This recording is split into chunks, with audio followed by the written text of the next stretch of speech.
We back. What's up, y'all? It's Voch, and we're looking at Nahshon Wright. I feel like he was, the one that people wanted to know the most about because we knew absolutely nothing about him. So we're gonna take a look at Nahshon Wright, cornerback from Oregon. I'm gonna say some good things about Nahshon, some bad things about Nahshon. But at the end of the day, what I want us to do is I want us to think about what scheme does he fit best. I'm going to talk about these combination of traits. We're going to put our thinking caps on, and we're just going to project, right? We're going to just assume what will be best for him. As of now, though, let's talk about some good things about Nahshon Wright. Something this play really stood out to me. He's down bottom. We're going to take a look at it, and then we're going to come back and we're going to run the play. Let me just say off the rip, because I know people in the chat box get kind of annoying. I do think the pick was a reach. Okay, I know there's some Cowboy fans. You can't make them happy about nothing. However, I do think the pick was a reach. So I'm not. This ain't me justifying the drafting of the player, but my analogy is whatever you was ranked in high school, like it doesn't matter when you get your job in real life. You know what I mean? So his draft position means nothing. He's here now. So what can you give us now? That's what matters. We'll never get draft value back. And what I like about this play, you can tell how raw he is, kind of as a cover guy. Like, he has great tools to be cover guy.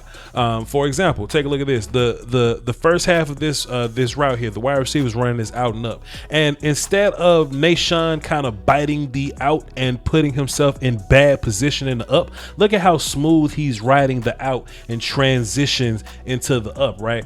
Shouts out to my guy Fuster King. Right. He's been educating people on many draft terms this season. He's been teaching people what in phase means. Take a look at Nahshon Wright. See how he never has to stop his feet and recover himself, how he just stays within the smoothness of the route.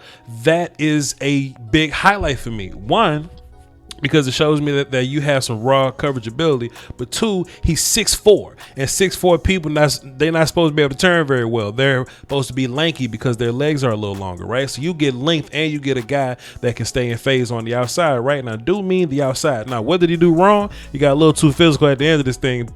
It just pushed his wide receiver out of bounds, right? But that's what we're dealing with now. We're not dealing with a super polished player. We're dealing with a ball of clay that we can mold into something else, right? So take that lesson, put that in our little box of traits or whatnot, and we're going to continue to project as we watch film on Nahshon Wright. I just want y'all to get an idea for his smoothness with his hips, right? Just how he sinks his hips and he stays in phase, right? We're going to continue to talk about that with Nahshon Wright. Take a look at this play. He's down bottom. Take a look at how he covers this comeback here, right? Now what I'm seeing are just natural. And I don't even want to sound like I'm hyping the cat because he has his flaws. We're going to talk about his flaws a little later. But in certain spots, he has this natural feel for certain routes. Not all routes, but for certain routes. We're only talking about good things right now. So watch how he plays this comeback. How many times have we seen cornerbacks, like right at the top of the comeback, when the wide receiver breaks, the cornerback ends up continuing to run down the back of the sideline, right? Like they'll end up at the top of the end or something, right? Because the wide receiver has broken on the route, but they keep running. Nah, man, look at how smooth he's staying with this comeback here. And I just think he's a natural outside defender, right? He feels comfortable covering these routes, breaking to the outside. Now, the covering of the route was good. Just like on the last play, the covering of the route was good. Last time, the back end was bad. This time, the wide receiver actually gets hands on the football, but he's going to continue to fight through the wide receiver and get hands on the football to break it up or whatnot, right? Now, his long arms kind of help him with that. Let me show you one more time. His long arms kind of help him with that, but the fact of him fighting through that route did the most damage to him. I'm enjoying those two plays as I'm watching film on it, right? Let me show you another. Right, take a look at him up top. Just a combination of being in good position, and also too, something else that I failed to mention on the last two plays. Like, I think he's a 4'4" athlete, so he's a big tall dude, but he can run around a little bit. And what you're gonna see from a lot of these plays is that you may get away from him, but he has the recovery speed to get back on you. But if you don't get away from him, like if you don't have enough speed to get away from him, he just has speed enough to just keep up with you. So sometimes he is sticky, right? But notice this route is going outside. Okay, once again, just keep putting this in your notepad, right? He is a gangster versus these outside routes. He just has a feel for them. Plus maybe he's just more comfortable knowing that the sideline is there to help him, you know. Now take a look at this play, and as I show you this play, I just want you to think about what scheme he could possibly fit well in, right? I think, you know, when you put him in some of these zone looks, I think he can excel well there for a handful of reasons. I think he's a solid IQ player. I won't call him like a super duper I read everything in front of me guy, but what he is he can take the IQ that he has, he can plug it in with that burst, he can plug it in with that, okay, I'm in zone so I can just see everything in front of me, and he can plug it in with that length, right? My video glitched a little bit, my bad, but just I wonder how much of this playing on the football has to do with his length. Like if he was a little shorter, if his arms were a little shorter, he probably wouldn't have been able to make this play, right? This would have just been a really close catch by the wide receiver here, but he is that long, he is that tall, so you just put all those things together and it helps you. Now what scheme, right? Just keep your thinking cap on. So here we go. We got Nahshon right up top. So let me just say this. Nahshon is going to jam this receiver, and it's going to be a very patient jam. It's not going to be a jam off the rip. It's going to be a slow jam. And play another slow jam. So DBs, they jam with patience, or they jam a little slower because they want to redirect. So we know Nahshon wants to redirect. Chat box, if you had to guess which direction Nahshon wants to redirect this wide receiver, what side would you guess that Nahshon will redirect this wide receiver? 100%. Let's go outside, right? That's what we're comfortable at. So you're gonna see a bit of a delay on the jam. Boom, boom, boom. We're gonna get you going outside, and then the rest is just lovely. How he just rides. Let's just come back real fast, right? Let's just go back real fast, right? Delayed jam. We're gonna work you outside. Boom, boom, boom. Right, hip to hip. Right, get his eyes back. Right. Find the football, then he's gonna come back to the football. This gives me more confidence that he'll be pretty good in a zone scheme, right? Just put that in your notepad, just talking about a scheme fit. I think this would fit well for him in a zone look because he was able to look back, find the football, and then have enough awareness to, my bad y'all, then have enough awareness to come back to the football. You see what I'm saying? To not keep running with the receiver. He had to slow down to play the ball being thrown a bit short, right? So we do have some ball skills there, right? Just think about where he would fit, y'all. Don't think about where he's drafted. Think about where he would fit. Let's watch this cartel view, see if we can see the interception cartel view. Let's just see. Great play, 100%. He looks like a receiver, right? So if you want to take a player that's a former receiver, just tell me how you would want them to play. It's all making sense the more you think about it, right? Of course it is. Also, a very underrated portion of his game is his run defense. Like he goes to get some in the run game. He tackles like a corner, I would say sometimes, but the want to, right? His ambition to go tackle somebody is what really impresses me. Take a look at him right here, right? I'm just gonna show you like 3 plays of him defending the run, right? Just getting involved, getting in the fight. I'll show you another. It's a little foggy here, but Nahshon is down bottom. Okay, he's gonna read it. He's gonna come up. He's gonna make a hit. Not afraid. Nahshon down bottom versus the bubble. Going to go get some tackling. So I think we can feel really good about him tackling in space. Now, what scheme do you think you would have to have your corners being good tacklers in space? Look, I'm not making this up, man.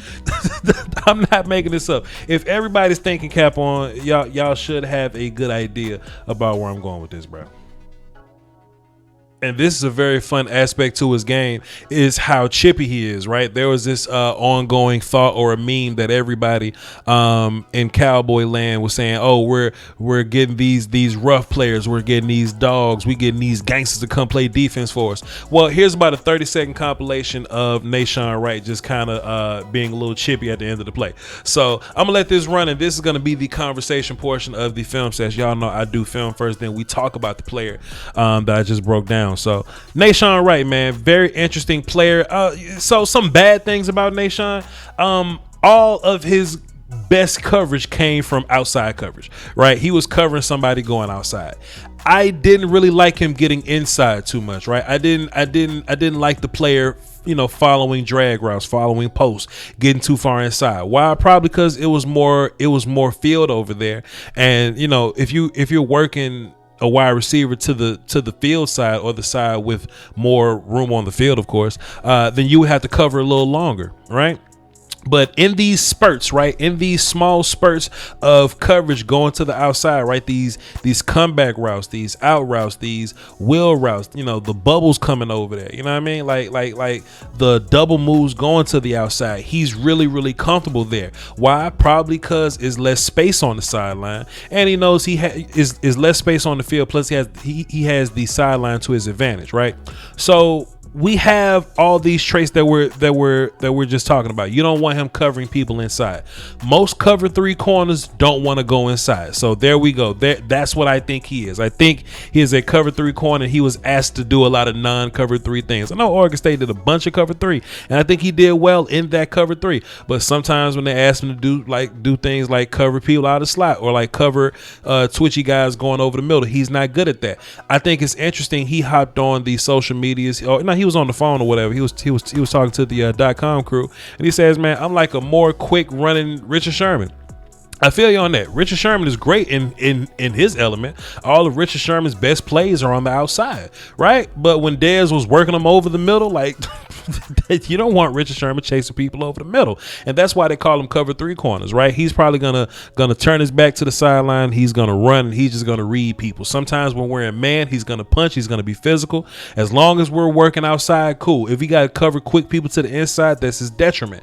But right, as long as he fits in the system, it's fine. So what I wanted to do with this film session was, I know there were some Cowboy fans upset. There are some Cowboy fans that don't do research on their own. I encourage everybody to do your own research. Even if you just listening to me, don't just listen to me. Like, you can listen to me for affirmation, or you can listen to me like to get a prelude to what you're going to do. But I want you to do your own research to come up with your own mind. These national people had Nahshon Wright ranked like in the 300s somewhere.